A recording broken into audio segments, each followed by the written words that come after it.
CIMT. CIMT-னா என்ன? Carotid Intima Media Thickness. Carotid arteries இது எங்க இருக்கு? நம்ம கழுத்துல லெஃப்ட் சைடு ரைட் சைடு ரெண்டு சைடும் ரெண்டு காமன் கேரோட்டிட் ஆர்டரிஸ் இருக்கு. ரிசர்ச் பண்ணி என்ன சொல்லியிருக்காங்கன்னா, இந்த கேரோட்டிட் ஆர்டரிஸ்ல ஏதாவது ப்ராப்ளம் இருந்தா, அதாவது திக்கனிங் இல்லை அடைப்பு ஏதாவது இருந்தால், அதே மாதிரி நம்ம ஹார்ட்டுக்கு போகிற பிளட் வெசல்ஸ்லையும் கண்டிப்பாக இருக்குன்னு சொல்லியிருக்காங்க. Okay, face is the index of the mind அப்படிங்கிற மாதிரி carotid is the index of the கொரோனரிஸ்ன்னு கூட நம்ம சொல்லலாம். ஸோ CIMT-னா என்ன? Carotid intima media thickness. இந்த blood vessels, carotid blood vessel இருக்கு இல்லையா, அதோட இன்னர் லைனிங் எண்டோத்திலியல் லைனிங் இருக்கும். அந்த லைனிங்கில் இன்டிமா மீடியா அப்படிங்கிற லேயர்ஸ் இருக்குது. இது நார்மலாக ஒவ்வொரு ஏஜுக்கும் சில ஃபியூ மில்லிமீட்டர்ஸ் தான் அது திக்கண்டாக இருக்கணும்.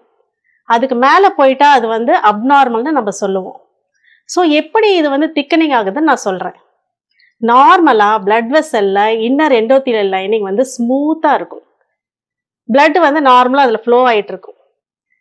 இப்போது அந்த பிளட் வெசலில் ஏதாவது இன்ஃப்ளமேஷன் ஆயிடுச்சுன்னா அந்த எண்டோத்திலியல் லைனிங் சொரசொரப்பாயிடும்.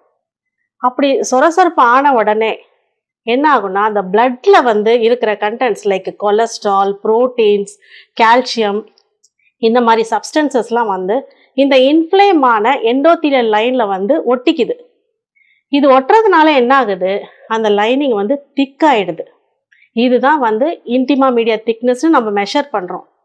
இது எதில் மெஷர் பண்ணுறோன்னா, அல்ட்ராசவுண்ட் வழியாக இந்த ஸ்கேன் பண்ணி நம்ம ஹை ஃப்ரீக்வன்சி அல்ட்ராசவுண்ட் ப்ரோப் வச்சு கழுத்தில் ரெண்டு சைடும் வச்சு நம்ம கரோட்டிட் ஆர்டரியில் எவ்வளோ திக்னஸ் இருக்குது அப்படின்னு சொல்லி நம்ம பார்த்துறோம். இங்கே திக்னஸ் இருந்தால் கண்டிப்பாக நம்ம ஹார்ட்டுக்கு போகிற பிளட் வெசல்லையும் திக்னஸ் இருக்கணும். ஸோ இப்போ நீங்கள் கேட்கலாம், நார்மல் திக்னஸ் எவ்வளோ டாக்டர் அப்படின்ட்டு. Normal 0.8 millimetre. இந்த கொலஸ்ட்ரால்லாம் அதிகமாக இந்த வெசலில் டெபாசிட் ஆயிடுச்சுன்னா திக்னஸ் அப்படியே மெதுவாக இன்க்ரீஸ் ஆக ஆரம்பிக்கும். ஸோ 0.8 மில்லிமீட்டர்லேருந்து 1.3 மில்லிமீட்டர் வரைக்கும் நம்ம அதை திக்னஸ்னு மட்டும்தான் சொல்கிறோம்.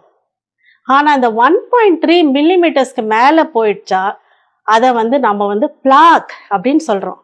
பிளாக்னா என்ன தெரியுமா?